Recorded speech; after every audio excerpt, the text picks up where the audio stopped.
Hey loves, welcome or welcome back to my channel. If you are new here, my name is Faith, and today guys, I'll be checking out Officer Tatum interviews Vivek Ramaswamy, and I'm super excited to check out this video. If you guys are interested in this kind of video, please consider subscribing, give it a massive thumbs up, comment, share, and all that good stuff. And without much ado, let's check out what this video is all about. All right, ladies and gentlemen, joining me today is Vivek Ramaswamy. I would argue you are probably one of the highest, or I would say fastest emerging candidates in the presidential race of 2024. And I think that, to be honest, when you look at intelligence and when you look at the American dream and you look at entrepreneurial perspective, I feel like that you're a top tier when it comes to those things. So I want to ask you first off, and I'm sure you get this question 1,000 times, is that being an entrepreneur, having a very successful business, why do you want to run for president of the United States? Well, it's a good question. If you had told me a year ago that I would be running for president, I would have said that you were crazy, and it probably sounded about as pleasant as a sharp poke in the eye. But to be honest with you, we actually are enjoying this campaign so far. The reason we're doing it is we're called by a purpose here. When I say we're doing this as a family. I think that we're in the middle of a national identity crisis where people my age and younger, and by the way, I'm the first millennial ever to run for U.S. president as a Republican. I'd be the youngest president ever elected if I were elected. I'm 37. People my age and younger, we are so starved for a cause, for purpose and meaning in our country that we latch on to what we're served: wokeism, transgenderism, climatism, COVIDism. And I think this also accounts for depression and anxiety and the spread of a mental health epidemic, even drug use across the country. What I think we really need is to fill our hunger with a vision of what it means to be an American. And as somebody who has lived the American dream, my parents came to this country with almost no money. I've gone on to found multi-billion-dollar companies. I have lived that American dream. I want to pass it on to not just my kids, but to their entire generation. And I saw a conservative movement. And what called me into this, I was building a company, Strive. It was the third company I'd actually started. It was doing well, and I was competing with BlackRock and pursuing my own way of having an impact and building a business. What I saw in this field was a Republican Party and a conservative movement that for a long time has been running from something. But I think now is our moment to actually start running to something, to our vision of what it means to be an American. I didn't see anybody else offering that. I felt like I had a vision of what it means to be a citizen of this country. And I'm running this campaign to speak the truth about that and hopefully to lead a national revival on the other side of it. I love that, man. I have to tell you that you are my wife's favorite. I mean, out of everybody, I think Thank even you. Donald Trump.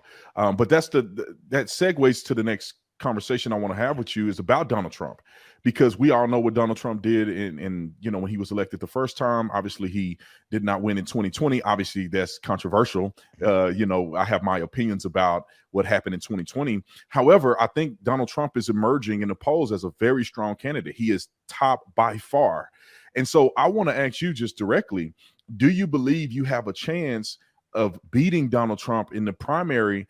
And what do you add to the equation that Donald Trump doesn't, which would be why people would pick you over Donald Trump in a head-to-head race? Yeah, it's a very fair question. So my honest gut instinct is that I will win the primary and then I will win the general election in a landslide on a scale that Ronald Reagan delivered in 1980 and that we have not seen since then.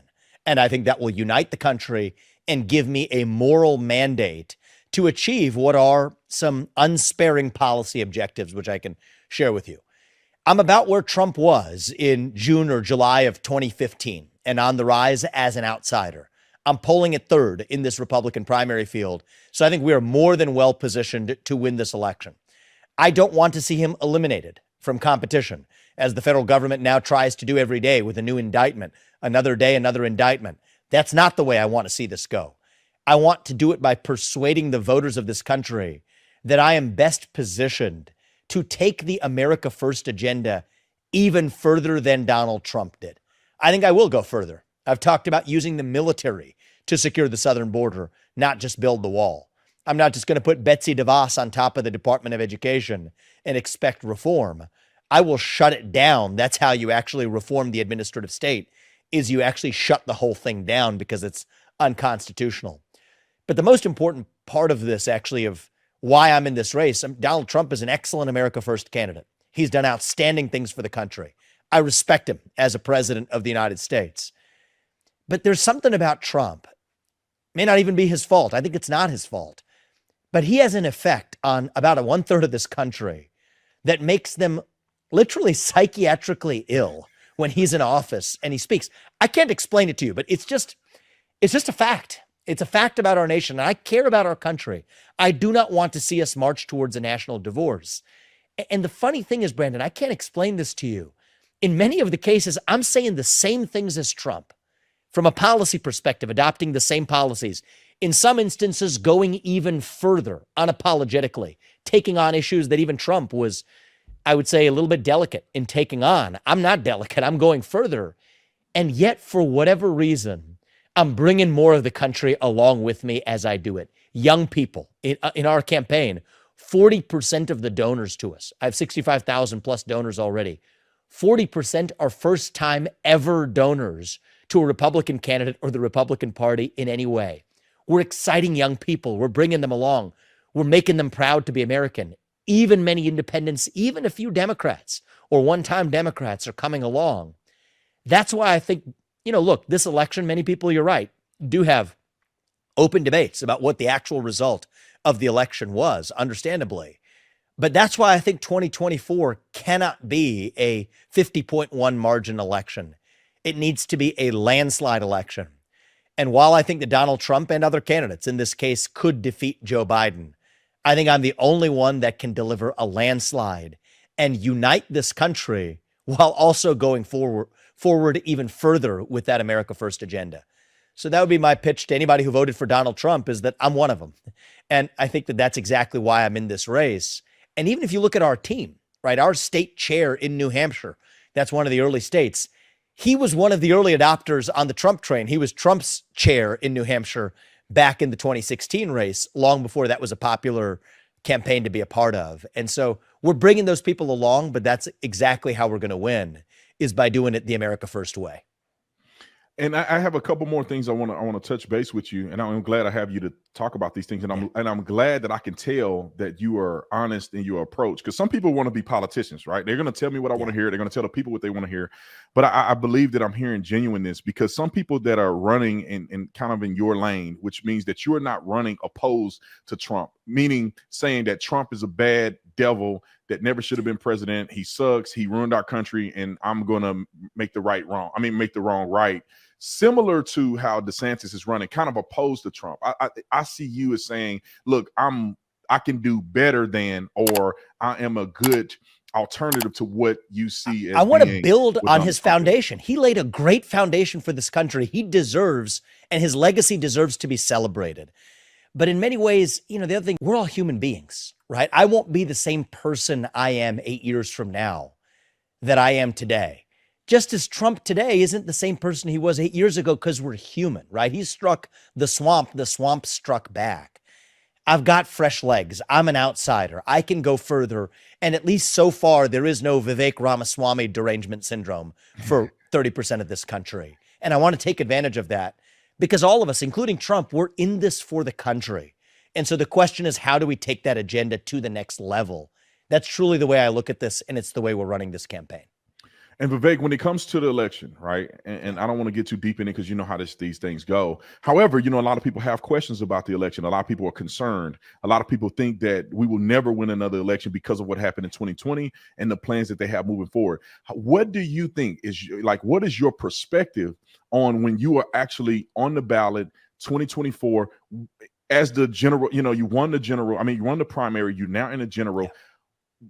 What do you think we will get a fair shake? Do you think that you will get a fair shake? And I guess the bigger question is this: why would you get a better shake, or why do you think that they wouldn't do the same that they've done to Trump? I think they will, actually, is the short answer. The only difference is, just on the principle of it, it has to be a landslide underlying margin. And a landslide election minus some shenanigans, is still a landslide, or at least a moral mandate election. That's what it has to be. This has to be a Reagan 1980 style margin. And why do I think I'm going to be able to deliver it? I don't even talk about Republicans and Democrats on the campaign trail. I talk about whether you are pro-American. Do you believe in the ideals this country was founded on? Are you willing to fight for those ideals? Are you willing to sacrifice for those ideals? Or are you, and I think it exists in this country, are you fundamentally anti-American? Do you wish to apologize for a nation founded on these ideals? I think the current vice president of the United States, and to some extent the president, embody that. But my point is, this is not about Republicans and Democrats. This is about whether we're on the same team in the pro-American movement. And when I talk about it that way, I go to the south side of Chicago. We bring people along with us. I went to Kensington in the middle of Philadelphia. We bring people along with us. I go to college campuses, including even liberal college campuses across this country. We're bringing young people along with us in a way that no other candidate, I would say including Trump, are actually successfully doing. That's what we will require in order for this to be A, a successful election, and B, for us to have the moral mandate to actually govern with authority. And that's why I'm in the race. And so has big tech locked one of my accounts already? Yes, they have. My LinkedIn account was locked because I made statements that they said violated their policies. I'm not making this up. On hate speech, misinformation, and violence, for making statements about the climate agenda and its relationship to the ESG movement. Well, my approach is a little bit different. What did I do? I'm grounded in facts, right?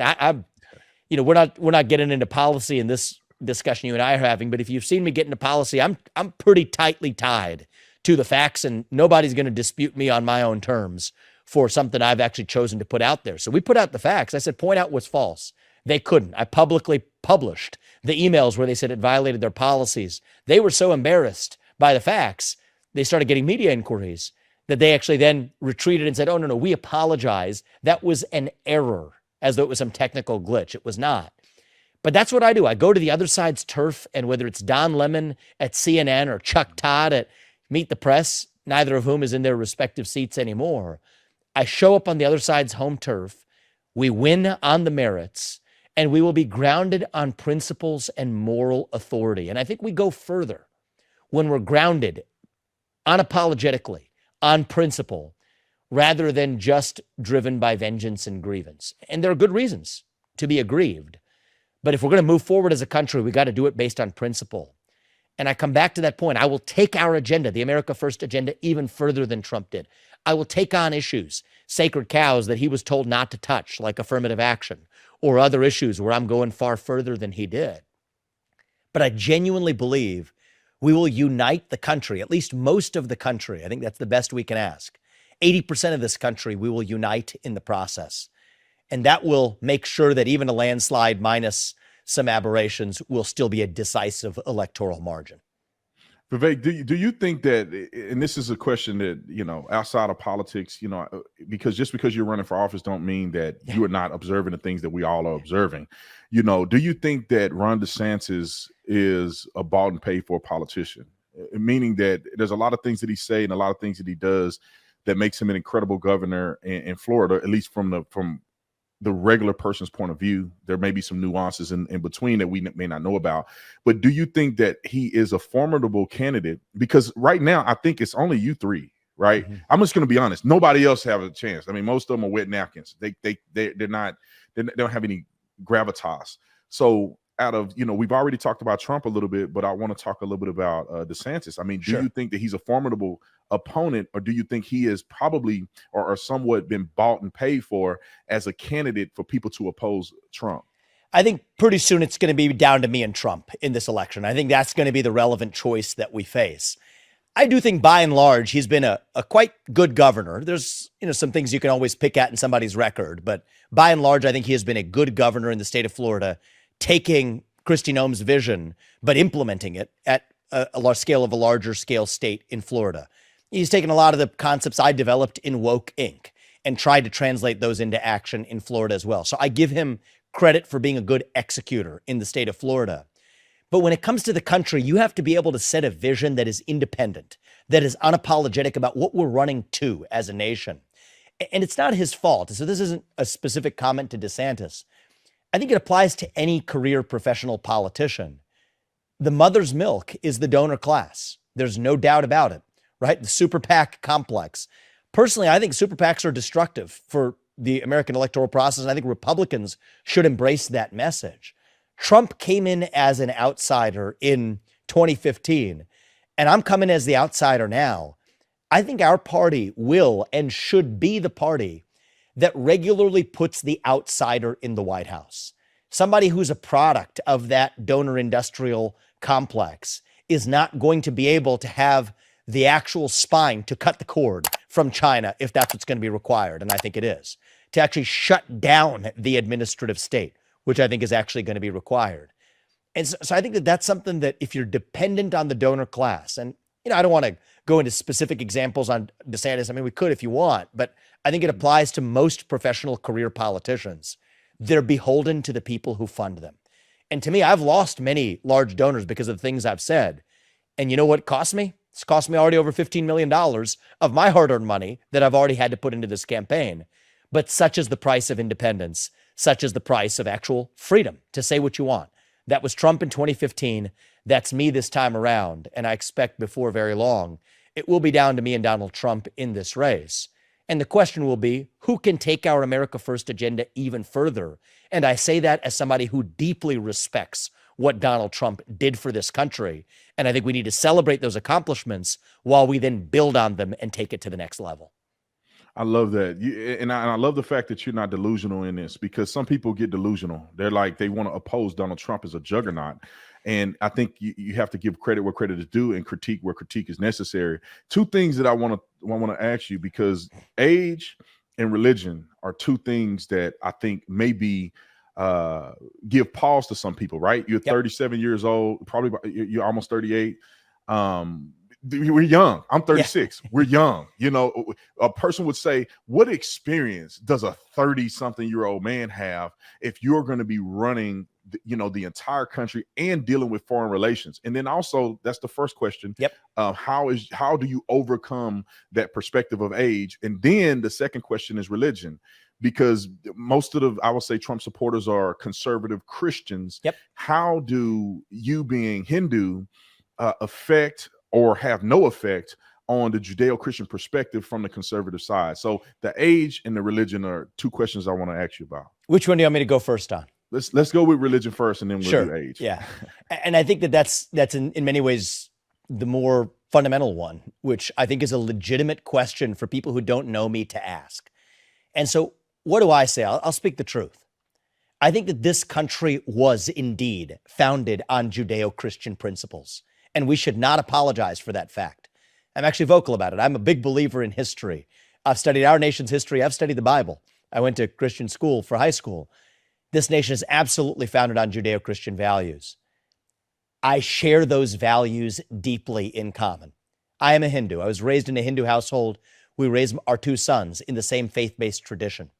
But it's the same values that ground us. The belief that God put us here for a purpose, that there is a one true God, that we're united, we're equal. Brandon, not because some guy wrote it in a secular document. We're equal, as we say in the Christian tradition, because we're made in the image of God. The tradition I was raised in, we say we're equal because God resides in each of us. I believe it. The thing that gives me my freedom, even in a presidential campaign, in moments of stress, what do I remind myself of? It's not being done by us. It is being done through us. We were put here for a reason, for a higher purpose, that we have to make that sacrifice for that higher purpose. To me, that's one of the most powerful threads through the entire Bible. You have God asked Abraham to sacrifice his son Isaac. He didn't make him follow through with that sacrifice. But then in the New Testament, God actually sacrificed his son for the people who needed that sacrifice in order to believe in God. That's exactly the tradition of sacrifice and duty. Hinduism is founded on that same tradition of following your duty.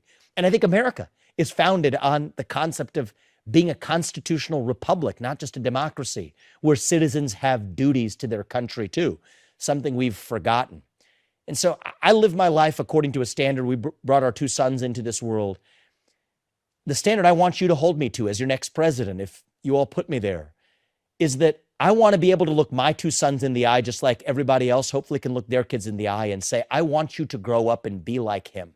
Whoever that is in the White House, that's the standard I want you to hold me to. And you know what? I think that when it comes to advancing the interests of those who are Christians, those who are Jews, those who are Hindus, those who are people of faith in this country, religious liberty is under assault in our country. I am an unapologetic defender of religious liberty. I am unapologetically pro-life in this country. In some ways, though, because I'm young, and this ties to the age question, but also because, frankly, I wasn't raised in a Christian household, I can defend those values without somebody calling me a Christian nationalist. And I think that actually gives me more liberty and latitude to do it. And speaking of the age question, that also is what allows me to reach the next generation. You know, my wife and I, we're making family and faith and patriotism and hard work. We're making those concepts cool again. I don't know if you saw some of that video footage from that party that we had after the Turning Point event that I spoke at over the weekend. I mean, it was moving to me to see thousands of young Americans. I mean, they were mobbing us. It feels like we're at a concert. I'm a rock star, but I'm not talking about it because of sex, drugs, and alcohol. I'm talking about faith, family, and what it means to be a citizen of this country. Those are cool concepts, right? That's what we have to pass on to the next generation, because those are inherently concepts that young people are starved for and hungry for. And as a young person, I think I am best positioned of anybody in this race in either party to make young Americans proud to be citizens of this country again. I am 37. It's a fair question to ask. Yes, what have I accomplished? Well, I hope my best accomplishments and my best contributions to this country are still ahead of me. But I haven't been sitting around for the last couple of decades either. I've built multi-billion-dollar businesses, employed thousands of people, developed medicines, 5 of which are FDA-approved products today. In the last couple of years, I've written 3 books. They're my own books, not somebody else's. One of them was one of the top New York Times bestsellers of the last several years, exposing the woke industrial complex in America. I did it all while following my faith, getting married to my lovely wife, Apurva. She's lived her American dream. She's a successful throat surgeon at Ohio State. You wouldn't know it if you saw her on the campaign trail with our 2 sons. That's the American dream to me. It's not just about green pieces of paper. It's about living our conviction and our purpose as citizens. And I think that helps set an example of what's possible. Do I have all the experiences that Trump has had in being the US president? No, of course I don't have those experiences. But I do have fresh legs. I have energy. I'm not yet jaded and cynical. I truly believe and hope that just as my best days, I hope, are ahead of me as an individual, I truly believe that our best days as a country are still ahead of us too. And I think it might take a young person to see it that way, that we're not a nation in decline. I'm not an individual in decline. I think our nation is still in our ascent, in the early stages of our ascent, on our way to a mountaintop that's still yet ahead of us. Maybe I'm at base camp in my journey as an American. I hope that we're just as base camp in our journey as Americans, as a nation. And you know what? It's going to be up to the people of this country to decide. It's my job to tell you who I am, what I stand for, and what I believe. It's up to the voters of this country to decide if that's what they want. But I promise you I'll do my part in this campaign. The voters will do theirs. And if they put me in that office, I think when I leave office in January 2033, we will absolutely have gotten done the few things that I'll tell you we'll get done. Shut down the administrative state, declare independence from China, grow the economy, make the next generation proud of being American. That much I'm confident I can do, even though I'm just 37. And if the people agree with me, I'll be their next president. I love that. I know we're short on time. I got some yes or no questions to ask you. Okay. I think about 3 yes or no questions. You had answered before, but I want people to be very clear about this. Are you pro-life or pro-choice? Pro-life. Okay. And I know it's not yes or no, it's kind of alternative, but I'm keeping it tight, unapologetically pro-life. Yes. And what about the Second Amendment? Are you pro-Second Amendment, or do you think we should ban AR-15s? I am a Second Amendment hardliner, and you can watch my speech at the NRA. I think it was a speech like they haven't had before on the history, but that'll give you a sense of where I get my conviction on the Second Amendment. The Ukraine war, are you pro or against it? You know, just real quickly, what are your thoughts on that? End it, do a peace treaty. And what I've said is we can end the Ukraine war on terms that also bring Russia apart from China. End the China-Russia alliance and use ending the Ukraine war as our way to do it. All right, love it, Vivek. I know you got a lot of things to do. You're a very busy man. I'm not gonna lie, man. You have it convinced me, and you have been an incredible factor in helping me decide, who's emerging as the top person running in this election. Man, I have to say, man, you and I are both in our 30s, in our late 30s, but I have to say it's very inspiring to see Thank you, my man. becoming young man who's doing a lot of great things. So I appreciate you, Vivek. Where can people go to donate to you and support you in your race for president? Vivek2024.com. Vivek 2024.com. If you want to give a dollar, give a dollar. If you just want to volunteer, just sign up and volunteer. But we're going to need everybody to see this through. It's a team sport in reviving our country. And so I'd be grateful for it. And tell your wife thank you as well. Those were kind comments at the beginning. So I appreciate that, Brendan. Yeah, I appreciate you coming on, man. God bless you. Good luck on your campaign, man. And I'll see you soon. Wow. Vivek Ramaswamy, what a man. What an intelligent speech. I love this interview so much. And you guys, let me know what you think about this interview between Officer Tatum and Vivek Ramaswamy. Do you think Vivek Ramaswamy is going to be the next American president? Do you think he stands a chance against Donald Trump? Let me know your thoughts in the comment section. This was such an intelligent session, and I really enjoyed listening to him talk. I believe there is hope for America if Vivek Ramaswamy becomes the next president of America. Let me know what you guys think. I really had fun reacting to this video. If you guys totally enjoyed watching, give this video a massive thumbs up, comment, share, and all that good stuff. And this is me officially signing out. I'll see you guys in my next video. Bye, guys.